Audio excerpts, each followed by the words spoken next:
So, All right.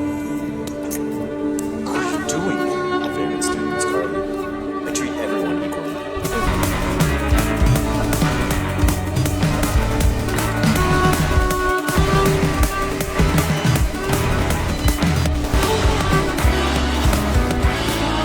And that, in a nutshell, is what we call string theory. it's amazing how you make learning so much fun.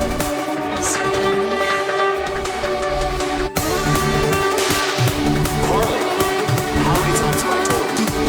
Sorry, Mr. Johnny.